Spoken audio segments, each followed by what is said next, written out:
먼저 기도하고 주의 말씀을 나누겠습니다. 하나님 아버지, 오늘도 저희들은 주님을 사모하며 주님을 예배합니다. 이 자리에 모인 모든 심령들에게 하늘의 신령한 복을 내려 주시옵소서. 주님의 몸된 청파동 교회를 통하여 세상에서는 맛볼 수 없는 평강을 누리게 하여 주시옵소서. 그동안 힘들고 어려운 중에서도 교회를 위하여 눈물로 기도하며 씨를 뿌렸던 모든 성도들의 기도를 주님 기억하여 주시고 그 수고가 하나도 땅에 떨어지지 아니하도록 더욱 부흥 성장하는 청파동 교회 되게 하여 주시옵소서. 장로님들을 기억하여 주시고 집사님들을 붙들어 주시고 권사님들을 눈동자와 같이 지켜 보호하여 주시옵소서. 청파동 교회의 모든 교우들이 한마음 한뜻 되어 날마다 주님을 찬양하며 주님을 예배하게 하여 주시옵소서. 이 시간 주시는 말씀을 통하여 하나님의 음성을 듣게 하시고 우리의 영혼과 육신이 회복되는 놀라운 역사가 일어나게 하여 주시옵소서. 혹시라도 이 예배를 드리는 분들 중에 마음이 아프고 육신이 아프고 말할 수 없는 큰 고통 가운데 있는 분들이 계시다면 주께서 이 시간 친히 찾아가셔서 안수하여 주시고 모든 병들이 다 떠나가게 하여 주시옵소서. 모든 문제가 다 해결되게 하여 주시옵소서. 사랑의 아버지 하나님, 주께서 친히 세우신 청파동 교회를 지켜주시고 이 교회에 속한 모든 교육자들과 권속들을 주님의 날개로 보호하여 주시옵소서. 예수님의 이름으로 기도드립니다. 아멘. 하나님께서 높이시는 인생, 하나님께서 높이시는 인생이라는 제목으로 주의 말씀을 증거하겠습니다. 청파동 교회 주일학교에 다니는 신재현 어린이는 어느 주일 아침 어머니로부터 2,000원을 받았습니다. 어머니는 재현이에게 2,000원을 주시면서 이렇게 말씀하셨습니다. 재현아, 1,000원으로는 헌금을 하고 1,000원으로는 아이스크림을 사 먹어라. 그래서 재현이는 기분 좋게 교회를 갔습니다. 그런데 교회를 가던 도중 주머니에 손을 넣어보니 앞불싸, 아무리 찾아도 주머니에는 1,000원밖에 없었습니다. 1,000원이 사라진 것입니다. 자, 이제 어떻게 해야 할까요? 재현이 이제 이 돈으로 헌금을 해야 할까요? 아니면 아이스크림을 사 먹어야 할까요? 만약 여러분이라면 어떻게 하시겠습니까? 실제로 제가 재현이에게 물어봤습니다. 재현아, 너는 어떻게 할래? 너는 어떻게 할래? 곰곰이 생각하던 재현이는 잠시 후에 아주 현명한 답변을 내어놓았습니다. 만약 어머니가 자기에게 2,000원을 준다면 자기는 거기에 글씨를 써두겠다. 한쪽에는 헌금, 한쪽에는 아이스크림. 그러면 거기에 써 있는 대로 하면 된다. 자, 여러분 어떻습니까? 현명한 방법입니까? 참 누구 아들인지 놀랍습니다. 자, 하나님께서는 어떤 선택을 기뻐하실까요? 우리 하나님께서는 어떤 선택을 기뻐하실까요? 바라기는 항상 하나님만을 기쁘시게 하는 저와 우리 모두가 되기를 간절히 바랍니다. 바벨탑은 일종의 지구라트였습니다. 바벨탑은 우리가 생각하는 남산타워나 석가탑 같은 탑이 아니라 수없이 많은 계단으로 이루어진 건물이었다는 것입니다. 그 점에 대해서는 학자들 간에 전혀 이견이 없습니다. 쉽게 말해 지구라트는 신들이 예배를 받기 위해 신전으로 내려오는 계단이었다는 것이죠. 마치 대기업의 고위 임원들이 사용하는 전용 승강기, 최고급 엘리베이터와 같은 것입니다. 오늘 본문에서도 우리 하나님은 이 길을 따라 지상으로 내려오십니다. 우리 다 함께 본문 5절 말씀을 읽어보겠습니다. 여호와께서 사람들이 건설하는 그 성읍과 탑을 보려고 내려오셨더라. 내려오셨더라. 아마도 하나님은 이 땅에 내려오실 때에 이 지구라트의 계단을 이용하여 내려오셨을 것입니다. 즉 이 길은 오직 하나님만이 사용하실 수 있는 길입니다. 그러나 그렇다고 해서 이 지구라트 자체가 신전은 아니었습니다. 그곳에는 성전의 도구도 없었고 신의 형상도 존재하지 않았습니다. 오직 하나님만이 사용하시는 하늘로부터 내려오는 계단만 있었습니다. 그곳에 유일한 건물이 있었다면 기구누라고 불리는 꼭대기의 건물입니다. 지구라트의 꼭대기에는 어둠의 방이라고 불리는 이 기구누가 있었는데 그 안쪽에는 침실이 있었고 심지어는 음식과 목욕을 위한 공간도 있었다고 합니다. 다시 말해 기구누는 신을 위한 휴식 공간이었다는 것이지요. 신이 활동을 하지 않을 때에 머무를 수 있는 거주구역이었다는 말입니다. 여러분, 이것에 대해서 너무 부정적으로만 생각하실 필요는 없습니다. 오늘날 현대 기독교의 시각으로 볼 때는 다소 불쾌하겠지만 이것이 바로 고대인들의 신관입니다. 이스라엘 사람들을 포함한 고대 근동 사람들이 당시에 하나님에 대해서 어떻게 생각했는지를 보여주는 것입니다. 이러한 신관은 지금 우리가 읽는 이 성경 안에도 여러 차례 등장합니다. 우리가 잘 아는 창세기 28장에 나오는 야곱의 꿈도 같은 맥락으로 볼 수 있습니다.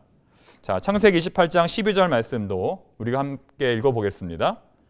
꿈에 본즉 사닥다리가 땅 위에 서 있는데 그 꼭대기가 하늘에 닿았고 또 본즉 하나님의 사자들이 그 위에서 오르락 내리락 하고. 자, 여기에 나오는 사닥다리도 일종의 지구라트입니다. 심지어는 예수님께서도 이렇게 말씀하셨습니다. 나다나엘에게 하신 말씀인데요. 요한복음 1장 51절입니다. 또 이르시되 진실로 진실로 너희에게 이르노니 하늘이 열리고 하나님의 사자들이 인자 위에 오르락 내리락 하는 것을 보리라 하시니라. 즉, 이 지구라트라고 하는 상징은 여호와 하나님을 믿는 유대 민족들에게도 매우 익숙한 세계관이었다는 것입니다. 자, 정리해보면 지구라트는 성전과 같은 신성한 장소로서 인간과 하나님을 연결시켜주는 우주의 관문 같은 역할을 했다는 것입니다.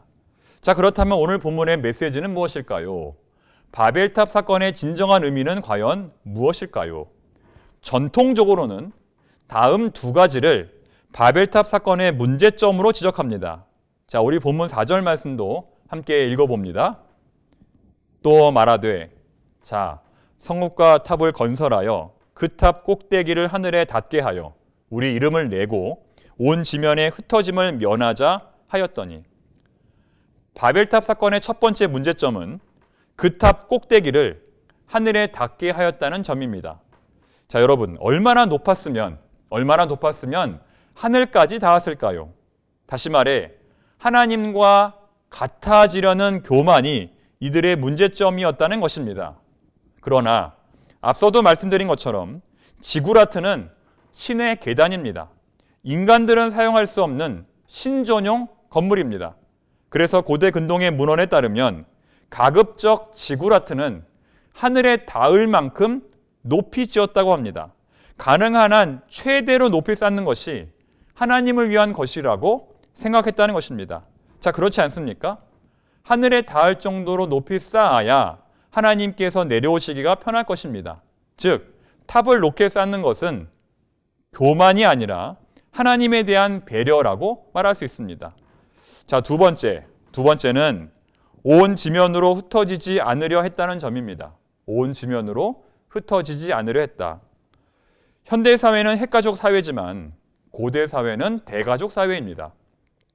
대가족을 넘어 부족 국가, 씨족 국가입니다. 살기 위해서는 가족과 분리될 수 없습니다. 가족과 분리되는 순간 목숨은 사라집니다. 뭉치면 살고 흩어지면 죽습니다. 창세기 13장에서 아브라함과 롯이 헤어지는 것은 정말 어쩔 수 없는 불가피한 일이었습니다. 큰 문제가 없었다면 그들은 함께 계속 같이 살았을 것입니다. 또한 야곱의 12아들은 어떻습니까? 형들의 미움을 받아 종으로 팔린 요셉을 제외하고는 나머지 11형제들이 아버지 야곱을 모시고 살았습니다. 애굽에 들어갈 때에도 70명의 가족들이 함께 들어갔습니다. 이처럼 흩어지지 않으려는 인간의 본능은 죄가 아닙니다. 살기 위한 생존의 방법입니다. 자, 그렇다면 무엇이 진짜 바벨탑 사건의 문제였을까요? 본문의 맥락으로 볼 때 바벨탑 건축 그 자체는 정상적인 일입니다. 인간이 하나님을 예배하고 인간이 하나님을 만나기 위해서 취한 매우 정상적인 사건입니다. 오늘날의 성전 건축과 같은 것이죠.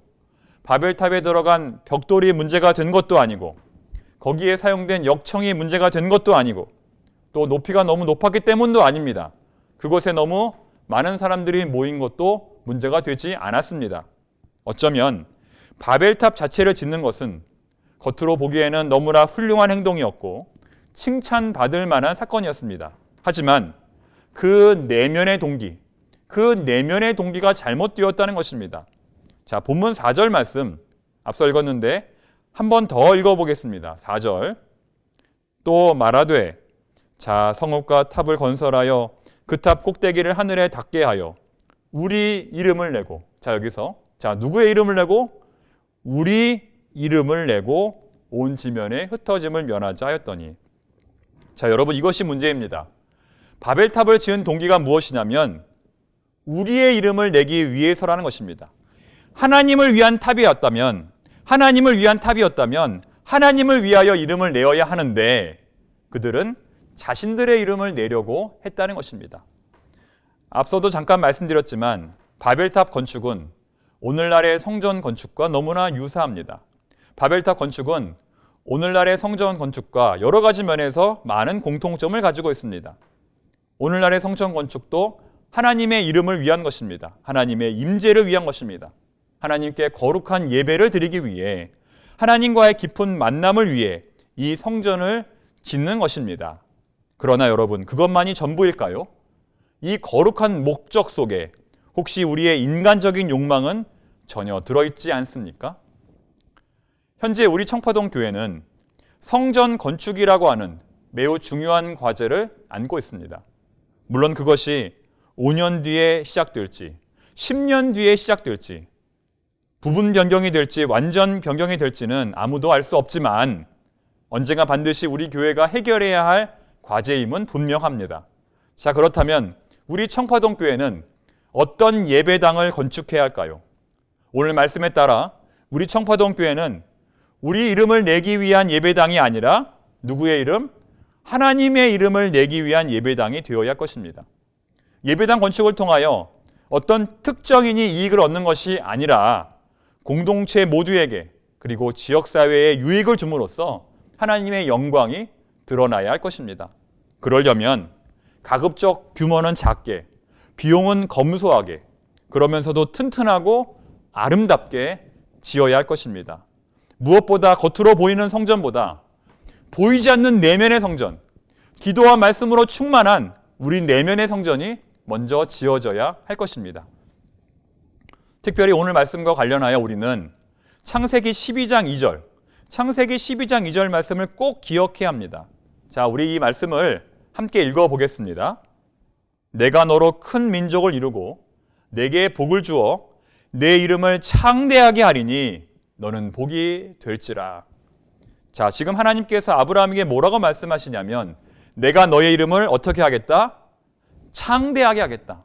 창대하게 하겠다고 말씀하십니다. 바벨의 건축자들은 스스로 자신들의 이름을 내려고 했는데 하나님께서는 친히 아브라함의 이름을 창대하게 하시겠다고 말씀하시는 것입니다.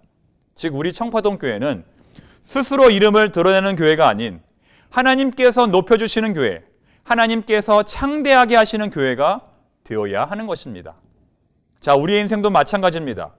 우리의 인생은 둘 중 하나입니다. 내 이름을 스스로 드러낼 것인가, 아니면 하나님께서 내 이름을 드러내 주실 것인가. 어떤 사람은 이렇게 말하겠죠.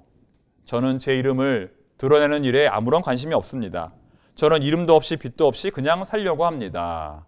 자, 여러분, 그런 사람은 없습니다. 아주 작은 일에도 자존심이 상하고 아주 작은 일에도 마음이 상하여 삶의 의미를 잃어버리는 것이 바로 우리 인간입니다. 따라서 사람의 이름이 드러나는 것은 자연스러운 것이고 결코 교만한 것이 아닙니다.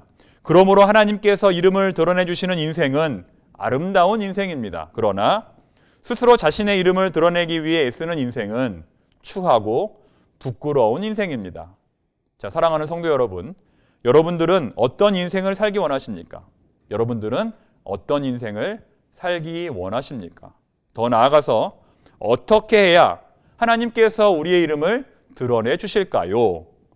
여기 하나님께서 높이시는 인생에 세 가지 특징이 있습니다. 이 세 가지를 여러분 꼭 기억하시기를 바랍니다. 자, 첫 번째는 신뢰와 평안입니다. 첫 번째는 신뢰와 평안입니다. 자, 우리 한번 따라서 해보겠습니다. 신뢰와 평안. 네, 신뢰와 평안. 우리 하나님은 죽이기도 하시고 살리기도 하시는 분입니다. 우리 하나님은 높이기도 하시고 낮추기도 하시는 분입니다. 하나님께서는 자신의 계획에 따라 그 사람의 지위와 신분을 바꾸십니다. 그런데 만약 하나님께서 낮추시려고 하는데 계속 높아지려고만 한다면 그 사람은 어떻게 될까요? 성경은 하나님께서 우리 인간을 낮추시고 또 높이시는 이야기라고 할 수 있습니다. 자, 대표적으로 누가 있습니까?